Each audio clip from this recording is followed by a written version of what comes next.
Halo, salam sejahtera untuk kita semua. Selamat datang di mata kuliah LO 007, Pergudangan dan Persediaan, dengan saya, Fandi Bestario Harlan.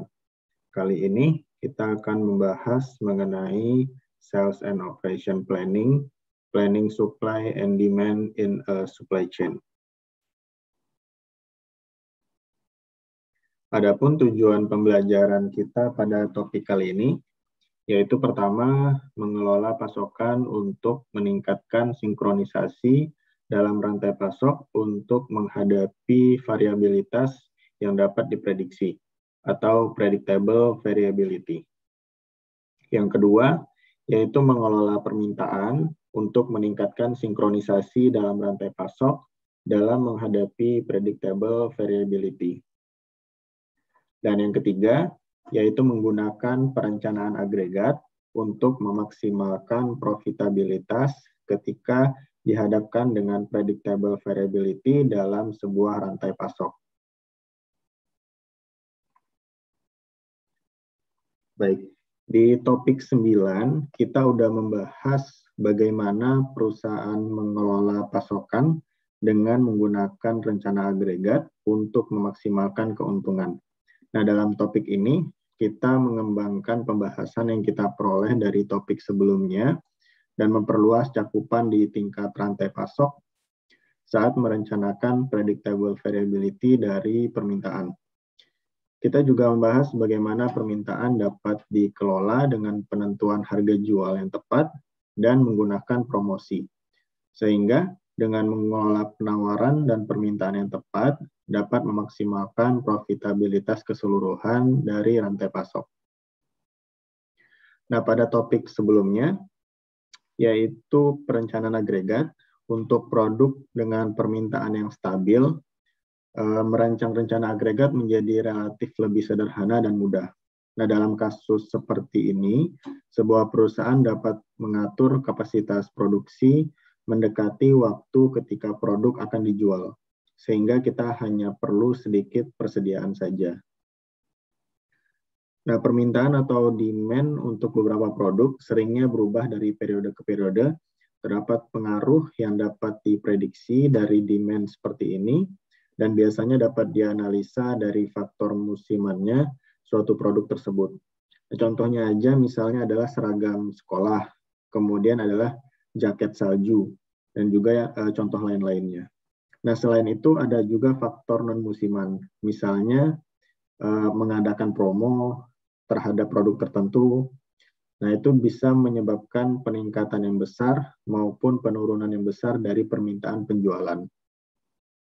Nah, predictable variability atau variabilitas yang dapat diprediksi adalah perubahan permintaan yang dapat diramalkan. Nah, produk yang mengalami jenis perubahan permintaan ini bisa mengakibatkan banyak masalah dalam rantai pasok, mulai dari stock out atau kehabisan stok di peak season, hingga overstock atau kelebihan persediaan saat di low demand.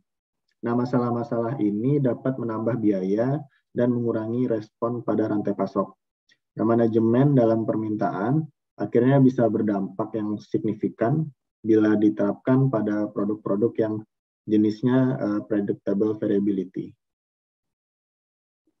Nah, secara umum, perusahaan dapat memilih dua pilihan, yaitu antara mengelola pasokan menggunakan kapasitas, inventory, subkontrak, dan backlog, atau nanti akan dikenal dengan managing supply, atau yang kedua bisa juga mengelola permintaan menggunakan diskon harga dan promosi, atau nanti kita kenal dengan managing demand. Nah, menggunakan pilihan-pilihan ini memungkinkan rantai pasok untuk bisa menjadi lebih responsif dan lebih profit untuk perusahaan. Nah, yang pertama adalah managing supply atau mengelola pasokan.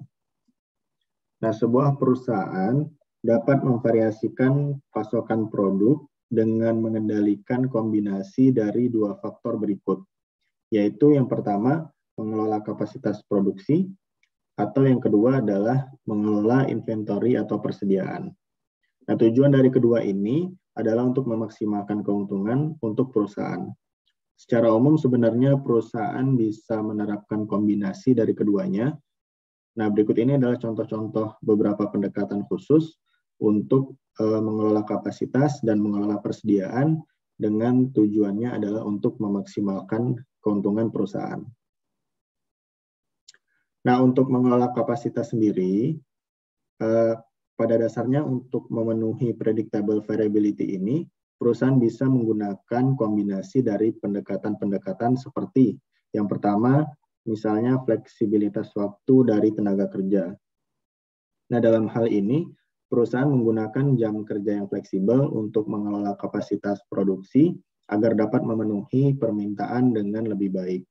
Beberapa perusahaan kadang tidak beroperasi untuk waktu-waktu tertentu, misalnya di waktu libur panjang atau tidak menerapkan shifting kerja. Nah, sehingga saat terjadi peak season atau high demand, perusahaan harus mempekerjakan karyawan di waktu-waktu lembur. Nah, sebagai contoh, untuk menghindari hal ini, perusahaan bisa menggunakan sistem 3 shift dalam produksi, sehingga tidak ada waktu luang atau menganggur untuk produksi di perusahaan. Sehingga jika saat berada di peak season, perusahaan bisa mengurangi waktu lembur di waktu-waktu tertentu saja.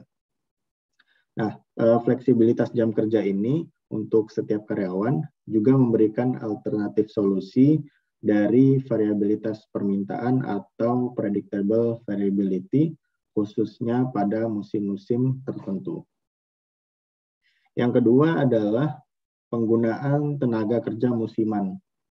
Sebenarnya dalam hal ini, yaitu beberapa perusahaan kadang menggunakan tenaga kerja sementara saat peak season atau musim puncak untuk meningkatkan kapasitas agar sesuai dengan permintaan konsumen. Sebagai contoh adalah misalnya perusahaan Toyota di Jepang itu secara teratur menggunakan tenaga kerja musiman untuk memenuhi permintaan di periode-periode tertentu. Yang ketiga, perusahaan bisa menggunakan subkontrak.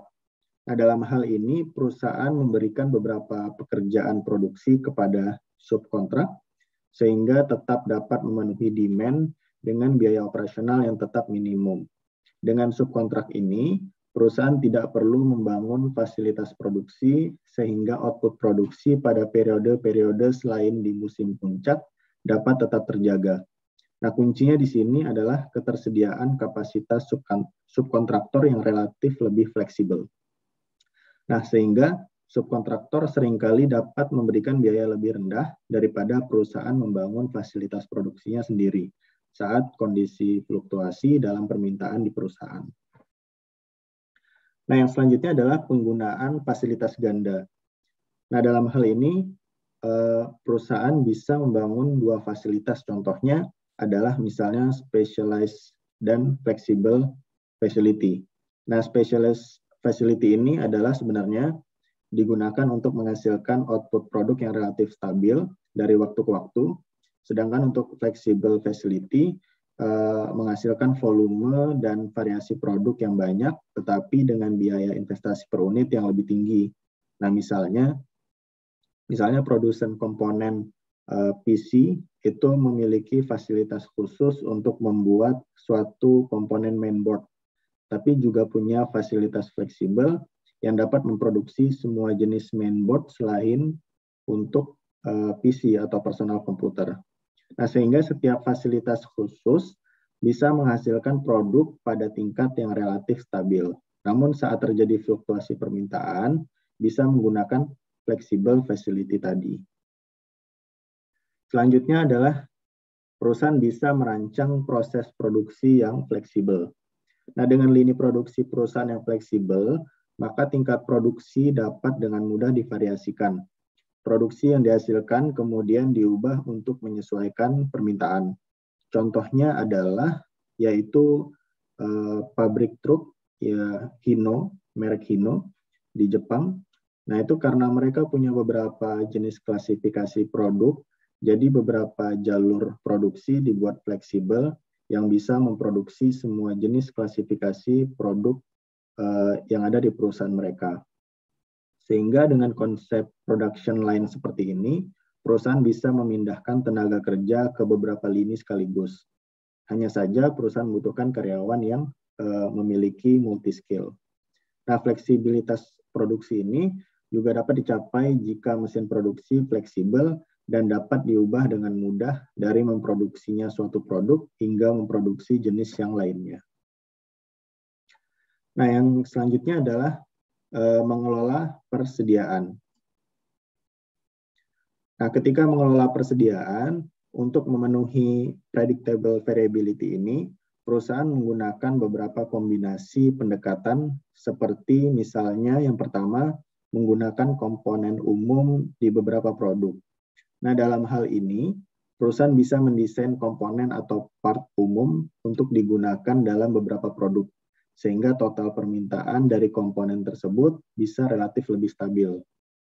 Nah, oleh karena itu, supplier dari komponen tersebut juga dapat dengan mudah mensinkronkan pasokan dengan permintaan yang dari perusahaan. Yang kedua adalah buat inventory pada produk yang high demand atau produk yang demand-nya mudah diprediksi. Nah, perlu untuk perusahaan membuat produk lain di luar musim. Misalnya, contohnya adalah perusahaan tekstil jaket di musim salju. Nah, saat di luar musim salju, perusahaan bisa memproduksi jaket jenis lain sehingga demand-nya lebih mudah untuk diprediksi. Selain itu, untuk beberapa produk yang trennya mudah berubah, seperti misalnya jenis-jenis fashion, nah produksinya bisa dilakukan mendekati musim permintaan. Sehingga dengan pendekatan ini, perusahaan dapat menyeimbangkan permintaan dan penjualannya. Nah, selanjutnya kita akan membahas mengenai mengelola permintaan atau managing demand. Nah, demand atau permintaan dalam supply rantai pasok itu dapat dipengaruhi dengan adanya penentuan harga jual atau juga bisa adanya dengan promosi harga. Nah, pada bagian ini kita akan membahas bagaimana setiap rantai dalam supply chain dapat berkolaborasi dalam penetapan harga dan perencanaan agregat untuk memaksimalkan profitabilitas pada tingkat rantai pasok. Nah, 4 faktor kunci sebenarnya yang mempengaruhi pengelolaan permintaan itu, yaitu adalah dampak promosi terhadap permintaan, kemudian margin produk, yang ketiga biaya persediaan, dan yang keempat yaitu biaya perubahan kapasitas. Nah, peningkatan permintaan sendiri bisa terjadi jika melakukan kombinasi atau melakukan pendekatan-pendekatan dari 3 faktor berikut. Contohnya yaitu adalah pertama, pertumbuhan pasar. Sebagai contoh adalah ketika Toyota misalnya menawarkan promosi harga terhadap produk mobilnya, contohnya adalah mobil Toyota Camry. Nah, mungkin aja Toyota menarik pembeli yang berencana untuk membeli model kelas bawah atau kelas dari Toyota Camry. Dengan adanya promosi ini, pembeli itu bisa meningkatkan pertumbuhan pasar mobil sedan secara keseluruhan, serta meningkatkan penjualan Toyota secara umum. Jadi yang tadi awalnya ingin membeli mobil dengan harga di bawah Toyota Camry, saat ini pembeli bisa beli mobil yang tipe sedan yaitu Toyota Camry. Yang kedua adalah mencuri pangsa kompetitor. Sebagai contohnya lagi, yaitu ketika Toyota tadi menawarkan promosi mobil dengan jenis Camry, nah pembeli yang mungkin berencana membeli Honda Accord tadinya, sekarang bisa berubah jadi membeli Toyota gitu. Dengan demikian promosi bisa meningkatkan penjualan Toyota secara umum. Yang ketiga adalah forward buying. Nah, forward buying ini maksudnya adalah menggeser permintaan masa depan ke masa sekarang. Jadi jika contoh promosi Toyota Camry tadi, mungkin ada yang berencana untuk membeli mobil ini di masa depan. Tapi dengan adanya promosi harga, bisa saja mengubah keputusan untuk membeli Toyota Camry menjadi lebih cepat.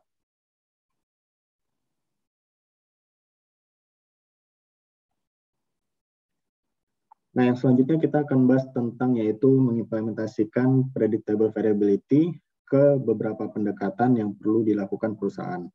Yaitu yang pertama adalah mengkoordinasikan perencanaan di seluruh pihak dalam tingkat rantai pasok.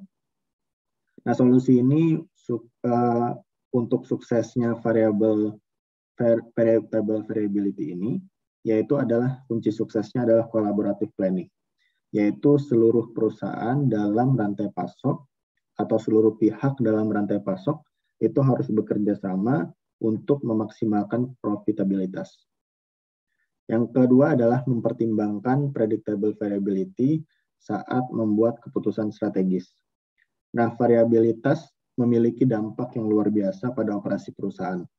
Nah, sebuah perusahaan harus selalu mempertimbangkan dampak ini ketika membuat suatu keputusan-keputusan strategis di tingkat perusahaan. Yang ketiga adalah mendahului. Nah, artinya adalah perusahaan perlu melakukan perencanaan, bukan hanya sekedar bereaksi saat terjadinya variabilitas. Seperti yang dibahas di topik sebelumnya, dan topik ini, demand dan supply management memberikan solusi terbaik terhadap variabilitas. Nah, tindakan seperti penetapan harga dan promosi itu adalah salah satu contoh untuk mengelola permintaan dari kegiatan preemptif atau kegiatan perencanaan sebelum terjadinya variabilitas.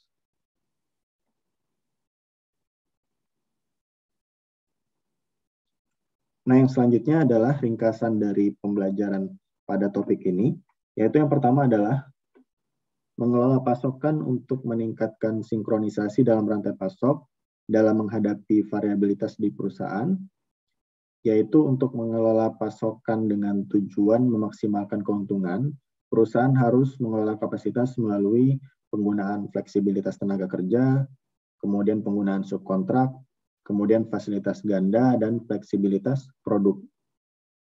Nah, perusahaan juga harus mengelola pasokan melalui manajemen persediaan dengan memanfaatkan common part atau komponen umum yang dapat digunakan untuk beberapa jenis variasi produk sekaligus. Nah, kemudian dikombinasikan dengan perencanaan agregat yang baik, sehingga memungkinkan perusahaan untuk mengelola perusahaan menjadi lebih baik. Yang kedua adalah mengelola permintaan untuk meningkatkan sinkronisasi dalam rantai pasok dalam menghadapi variabilitas di perusahaan.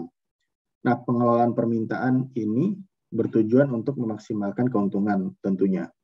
Nah, sehingga perusahaan harus menggunakan keputusan penetapan harga yang tetap dan strategi promosi produk yang tepat. Penetapan waktu promosi juga memiliki dampak yang luar biasa pada permintaan. Oleh karena itu, menetapkan harga jual yang tepat juga dapat membantu menyinkronkan permintaan pada rantai pasok. Yang ketiga adalah menggunakan perencanaan agregat untuk memaksimalkan profitabilitas ketika dihadapkan dengan variabilitas dalam rantai pasok. Nah, untuk menangani variabilitas ini, seluruh pihak pada rantai pasok harus saling koordinasi antara pengelolaan pasokan dan permintaan.